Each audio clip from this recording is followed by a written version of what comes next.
Hello tout le monde, je vous retrouve aujourd'hui pour un nouveau point lecture.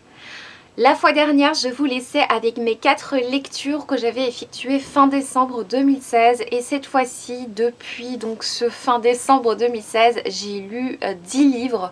Donc au mois de janvier, j'ai lu 10 livres, c'est assez fou, mais en même temps, il y a des livres que j'ai lus très rapidement puisque c'était soit des pièces de théâtre, soit des petits livres. Et il y a eu effectivement le week-end à 1000 au mois de janvier, du coup ça a fort aidé.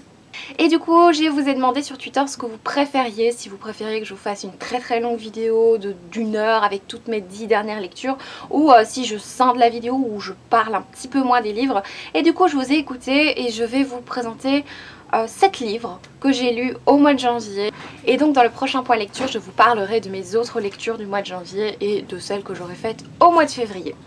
Je vais commencer avec le livre Winter de Marissa Meyer. Il s'agit d'un tome 4 des Chroniques lunaires. Dans ce 4e tome, nous découvrons le personnage de Winter, qui est donc la belle-fille de Levana. Winter est une jeune fille qui a le mal lunaire, c'est-à-dire qu'elle se retient d'utiliser ses pouvoirs lunaires, ce qui lui provoque des hallucinations, ce qui la rend un petit peu folle.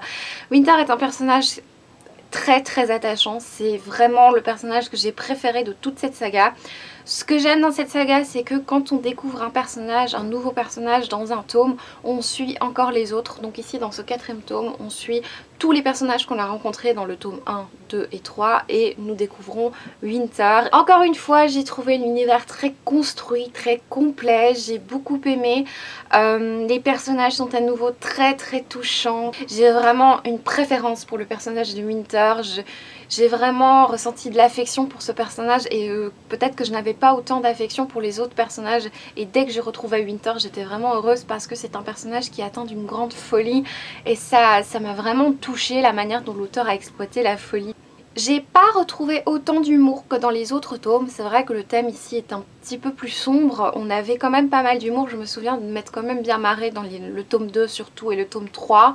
Ici il y avait un petit peu moins, ou alors peut-être que j'ai été un petit peu moins sensible à l'humour de l'auteur, peut-être aussi. Comme c'est un dernier tome qui clôture toute une saga, il y a évidemment des batailles épiques, j'ai beaucoup aimé ces points-là. Voilà, ça avance, on s'ennuie pas vraiment dans ce livre, hein, même s'il y a près de 1000 pages, on s'ennuie pas une seule seconde. Il y a peut-être quelques petites longueurs concernant les petites romances en fait qu'il y a entre les personnages, mais sinon franchement moi je me suis pas ennuyée. Je trouve que la réécriture du conte est très bien exploitée et surtout sur la fin. Si vous avez lu le livre, n'hésitez pas à me dire si vous pensez la même chose. Bien sûr c'est une réécriture de conte, donc on a quand même des choses qui sont assez prévisibles. Il y a des couples qui se font, etc. Voilà, des choses un tout petit peu prévisibles. Bon voilà, si vous aimez les surprises, c'est peut-être pas le livre qu'il vous faut. Ce que j'ai bien aimé dans ce roman, c'est que les personnages ont tous une personnalité propre et donc on ne les confond pas, parce que parfois c'est vrai que dans certains livres young adulte ou ce genre de livre jeunesse, les personnages ont parfois des personnalités interchangeables et on les confond, etc. Et ici vraiment, même si nos 4 héroïnes sont des jeunes femmes, elles sont toutes très différentes dans leur personnalité, dans leur manière de réagir aux situations les plus graves. Personnellement, la romance entre Hyacin et Winter n'est pas celle que j'ai préférée.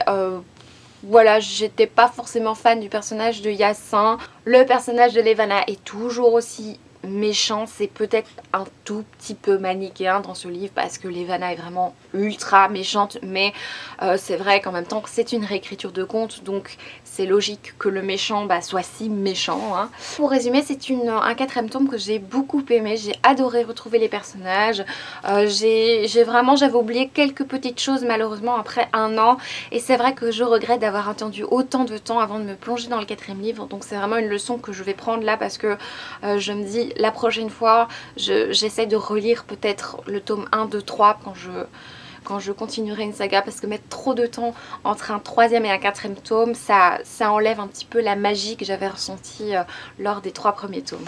Ensuite, je me suis lancée dans la lecture du Gang des rêves de Luca Di Fulvio. Alors j'ai énormément de choses à dire à propos de ce livre et c'est un petit peu embêtant parce qu'il est vraiment très lourd, mais bon, je vais essayer de me débrouiller quand même pour le porter tout le long. C'est publié chez Slatkin et compagnie. J'ai reçu le livre de la part de la maison d'édition et c'est le premier livre que j'ai eu de cette maison d'édition, et comment vous dire que c'était une énorme réussite. Le Gang des rêves, vous en avez certainement entendu parler. Si vous me suivez sur les réseaux sociaux, ça a été un véritable coup de cœur. Ça fait presque 2 ans que j'ai pas eu un coup de cœur à ce point parce que je suis quelqu'un quand même d'assez difficile dans ma lecture. Dans ce livre, nous suivons différents personnages. Tout d'abord, nous avons Seta qui est une jeune italienne qui va déjà subir des choses vraiment atroces dès les premières pages du roman. Seta va partir aux États-Unis pour vivre son rêve américain.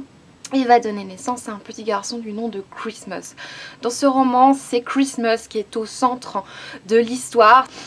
Christmas est un jeune baratineur, donc c'est un garçon qui sait très bien parler et qui, avec son bagou qui deviendra légendaire, arrive à créer un gang des rêves. En lisant le livre, on comprend vraiment bien le titre, hein, parce que c'est vrai que le gang des rêves, on se dit oh bah qu'est-ce que c'est, et en fait c'est vrai que quand on lit le livre, on comprend ce que l'auteur a voulu dire par gang des rêves. On rencontre également d'autres personnages, notamment Ruth qui est une jeune juive qui va se faire violer et torturer par un personnage complètement épouvantable. Et bien sûr Christmas et Ruth vont se rencontrer, donc je ne vous en dis pas plus pour l'histoire. Je pense que c'est très difficile de résumer cette histoire parce que c'est l'histoire d'une vie, même de plusieurs vies, et donc ce sont des destins qui se croisent, qui se mélangent. La première chose que j'ai pu remarquer en lisant ce roman et que j'ai remarqué tout au long de ma lecture, c'est que l'écriture est extrêmement visuel, donc c'est hyper cinématographique. On a vraiment l'impression de regarder un film tant les points de vue changent très souvent. On a un rythme vraiment très bien dosé, très travaillé. Les points de vue sont hyper intéressants parce qu'on a autant le personnage de Christmas qui est très attachant, qui essaie de vivre son rêve américain, autant on a un personnage épouvantable qui même on se demande pourquoi on suit ce personnage parce qu'il est vraiment terrible. Le violeur en question, on va le suivre également. C'est pas forcément les moments que j'ai préférés, mais c'est vrai que j'ai encore des scènes très visuelles. J'ai vraiment l'impression d'avoir regardé un film quand j'ai terminé ce roman.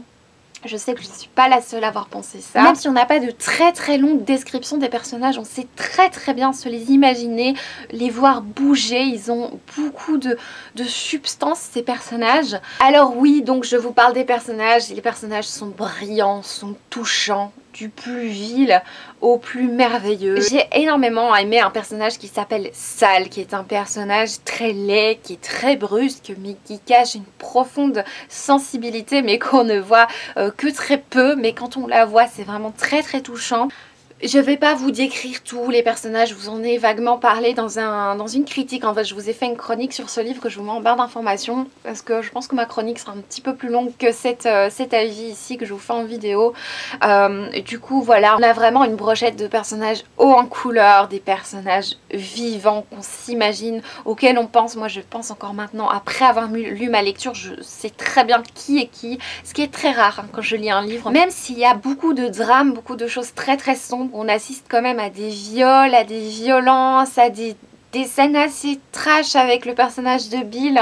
Même si on a vraiment des scènes, voilà, pas à mettre entre toutes les mains, on a aussi beaucoup d'humour dans ce livre. Je pense à des passages avec des ouvriers, avec des remarques mais super drôles. On rencontre aussi des truands dignes des plus grands films hollywoodiens. Quand j'ai rencontré les truands, j'avais vraiment l'impression d'être dans un Tarantino, tellement ces truands m'ont fait rire, mais en même temps sont effrayants. Évidemment, on a énormément d'émotions grâce à tous ces personnages. On a des moments de solidarité qui m'ont fait verser des larmes. Pour résumer, c'est un livre qui ne nous épargne pas, mais c'est un livre qu'il faut lire parce que j'ai vraiment ressenti une multitude d'émotions différentes. J'ai vraiment passé un moment merveilleux. Pour vous dire, quand j'ai fermé le livre, je me suis mise à pleurer et je ne sais pas pourquoi, honnêtement. Était-ce parce que je disais au revoir à mes personnages ou parce que j'avais senti tellement d'émotions que j'avais refoulé? J'ai pas pu m'empêcher de pleurer. Ça m'arrive pas souvent de fermer un livre puis de pleurer. Il faut vraiment que le livre me touche. Et là, j'avais vraiment l'impression de vivre avec ces personnages, de vivre ces émotions, d'être trop là avec eux et de me dire mais qu'est-ce qu'on va encore leur faire subir. Alors je voulais aussi noter que la traduction est extrêmement bien faite puisqu'on parle souvent de la plume de l'auteur, mais en fait c'est traduit d'italien par Elsa Damien et cette traduction est vraiment très bien. Voilà, ça c'est un coup de cœur que je vous conseille. Je vous conseille d'aller voir aussi ma chronique en barre d'informations, comme ça vous aurez un tout petit peu plus de détails. Ensuite je me suis lancée dans la lecture de Esprit d'hiver de Laura Kasisch qui est publié chez Le Livre de Poche. C'est un livre que je devais lire pour le Cold Winter de l'année dernière. Je ne l'avais pas lu, je pense même de l'année d'avant également. Et pour finir, j'ai décidé de me lancer dans cette histoire. Alors, avant de commencer cette histoire, je ne savais pas si c'était un thriller, si c'était un roman psychologique. Je savais vraiment pas. Et en fait, après avoir fini ce livre, c'est un mélange de tout ça. Nous suivons principalement le personnage de Holly, qui est une dame qui vit avec sa fille et son mari et qui se réveille un petit peu trop tard le matin de Noël alors qu'elle va fêter Noël avec des amis et sa famille. Son mari part chercher ses propres parents à l'aéroport et elle se retrouve seule avec sa fille en attendant les invités. D'emblée, dès les 15 premières pages, 20 premières pages, je remarque que ce livre est très introspectif. Nous avons essentiellement Holly qui réagit, qui pense à des choses du passé, qui dès que sa fille fait ou dit quelque chose, Holly se met à penser à ce que sa fille disait quand elle était plus jeune ou ce genre de choses. Donc on a énormément de flashbacks entre guillemets, de retours dans le passé où Holly analyse comment sa fille réagit. C'est vrai que dès le début, il y a énormément de répétitions. Donc voilà, Laura Kasisch utilise le processus de répétition en répétant constamment une phrase sur plusieurs chapitres, sur 3 chapitres, quelque chose comme ça. L'auteur revenait souvent à cette phrase et moi ça m'a un petit peu agacée, mais sinon par après j'ai compris pourquoi l'auteur a utilisé cette phrase, j'ai compris pourquoi elle l'a autant répétée, mais c'est vrai qu'au début ça m'agaçait un petit peu. Je pense que ce livre peut freiner certaines personnes pour le côté justement, comme je vous ai dit, introspectif. Moi, j'ai bien aimé ce côté-là. Je savais, voilà, j'ai compris que j'étais dans un livre comme ceci et du coup je me suis habituée à ce côté-là. On sent dans ce livre qu'il y a un malaise, une tension. J'ai expressément pas raconté la suite du roman parce que je pense que c'est hyper important de rentrer dans ce livre en ne sachant pas grand chose. J'ai l'impression de temps en temps que la traduction était un petit peu trop littérale parce que il y avait de longues phrases comme ça que j'imagine très bien en anglais mais qui en français ne sonnent pas super bien. C'est un livre que j'ai vraiment bien aimé, même si je m'attendais à certaines choses, même si j'ai été un tout petit peu agacée au début par certaines répétitions. Moi j'ai bien aimé cette lecture parce que il y a quelques phrases quand même qui nous font poser beaucoup de questions. D'ailleurs j'ai retenu quelques phrases du livre que j'ai écrites et ce qui est très rare, ça m'arrive très rarement, mais là j'en ai retenu certaines parce que je les trouvais vraiment intéressantes. Donc si vous voulez un livre avec énormément d'action, c'est vraiment pas le livre qu'il vous faut, mais si vous voulez un livre avec quelque chose de dérangeant ou vous voulez être un peu surpris, je pense que ce livre peut vous convenir. Ensuite, je me suis lancée dans la lecture de Captive, les nuits de Scheherazade, publié chez Hachette et c'est écrit par René Adier. C'est une réécriture de Scheherazade, des contes des mille et une nuits. Dans ce livre, nous suivons Scheherazade qui est une jeune fille dont la meilleure amie s'est fait assassiner par le calife Khadid, quelque chose comme ça. En effet, tous les jours, ce calife épouse une nouvelle femme et dès le lendemain donc, des épousailles, il la tue. Voilà. Et Scheherazade décide de venger sa meilleure amie en épousant le calife et en trouvant une astuce pour qu'il ne la tue pas. Je pense que dans la vraie histoire, il s'agit plutôt de la sœur de Scheherazade. J'en suis pas sûre, j'ai pas lu en fait la vraie histoire, j'ai lu que quelques extraits. Du coup, je peux pas vous comparer en fait le conte initial avec l'histoire. D'emblée, nous savons que nous sommes dans une histoire d'amour. Nous savons, puisque c'est écrit dans le résumé, qu'ils vont tomber amoureux. Et donc, on sait déjà plus ou moins où on va aller, même s'il y a quelques petites surprises. C'est un livre qui a eu beaucoup de succès, il a été un coup de cœur pour beaucoup d'entre vous et donc je vais vous dire ce que j'en ai pensé. Pour moi, Captive était un roman très prenant, le titre convient très bien, c'était un roman captivant. C'était un roman également sensible, j'ai remarqué beaucoup de petites choses qui m'ont fort touchée et c'était un roman très coloré avec le côté très oriental que j'ai beaucoup aimé. Je pense que ce qui a plu à la plupart des gens, c'est justement ce côté oriental, c'est la découverte d'un nouveau pays, je pense que ça se passe en Inde si je ne me trompe pas, et cette culture riche et coloré qui donne envie en fait d'être sur place, et l'écriture de l'auteur est très immersive et nous donne vraiment l'impression d'être sur place. Personnellement, j'ai donc beaucoup aimé cet exotisme, j'ai beaucoup aimé aussi le personnage de Scheherazade qui est un personnage fort, qui sait ce qu'elle veut, qui se pose quand même quelques questions, mais vraiment c'est un personnage auquel on ne peut que s'attacher. Moi j'ai beaucoup aimé ce personnage, en tout cas vu de son point de vue, c'était très agréable. C'est un livre que j'ai lu accompagné de musique. Moi j'avais envie de réécouter Scheherazade de Rimsky-Korsakov qui convenait parfaitement pour cette lecture. Du coup c'est vrai que j'ai des images, j'ai des émotions qui me reviennent et qui sont dues aussi à la musique que j'écoutais en lisant ce livre. Je le remettais en boucle et puis j'ai écouté d'autres trucs. Du coup c'est vraiment un livre qui a été accompagné de musique. Et donc c'est vrai que j'ai été bercée avec ce livre, avec des sonorités très orientales. Du coup le côté très envoûtant que j'ai ressenti lors de cette lecture, je peux pas vous dire honnêtement si ça vient du livre ou si ça vient de la musique. J'ai aimé la romance, je la trouvais très belle, même si j'ai trouvé voilà, quelques petites choses qui m'ont dérangée, je vous le dirai juste après. J'ai aimé le fait qu'on réadapte pour une fois un autre conte que Cendrillon, que La Belle et la Bête, voilà, ça change un petit peu. J'ai trouvé le conte initial, ben voilà, c'est assez original, hein. Et l'écriture est très prenante, c'est très facile à lire sans être trop simpliste non plus. Ici les caractères sont pas trop petits pour une fois, et j'ai trouvé l'esthétique du livre intérieurement, c'est très joli, je vous montre. Je vais vous cacher le titre quand même. Malheureusement ça n'a pas été un coup de cœur pour plusieurs raisons. La première chose c'est que c'est très prévisible, donc c'est un livre destiné à la jeunesse. Sincèrement je vois pas pourquoi les livres jeunesse doivent toujours être prévisibles. Je dis pas qu'ils le sont tous, mais souvent quand même on a quand même du côté prévisible, que ce soit dans les réactions des personnages. Dans le côté romance, c'est pas encore trop grave puisque voilà, c'est de la romance. Donc la romance en général, on sait plus ou moins comment ça termine, mais c'est vrai que aussi les réactions de certains personnages, on les imagine déjà à l'avance et ça m'avait un petit peu dérangé. Alors l'histoire d'amour est ultra rapide.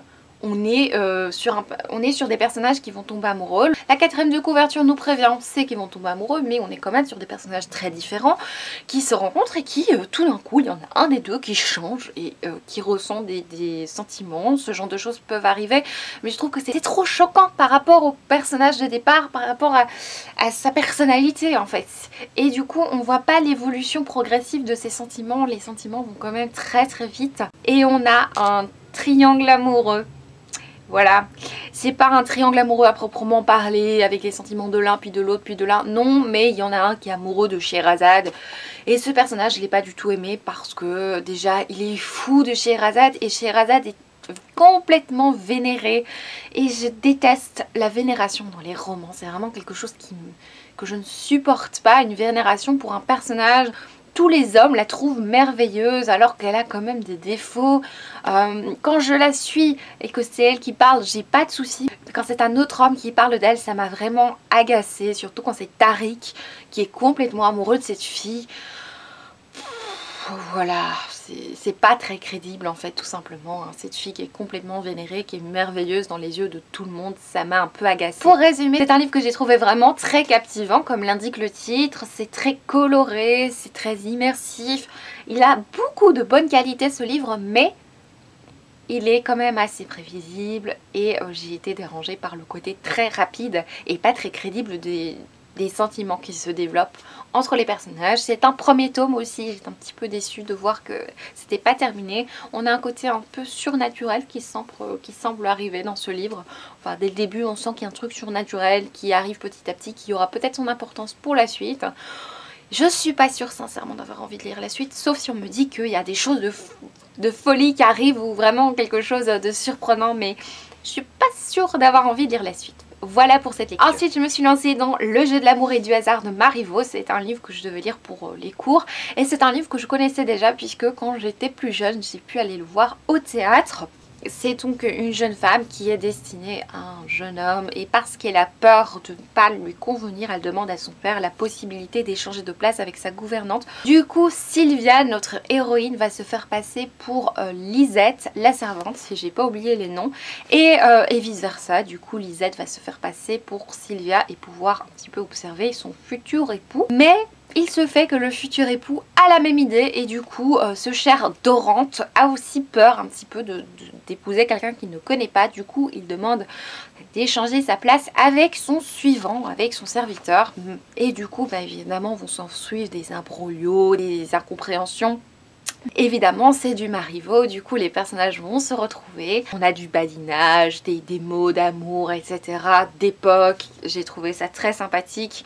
C'est vrai que c'est très facile à imaginer en pièce de théâtre, mais c'est vrai que le texte est beaucoup plus compréhensible quand on l'entend que quand on le lit. Il faut parfois relire plusieurs fois pour voir si on a bien compris parce que c'est un français plus ancien, donc c'est normal.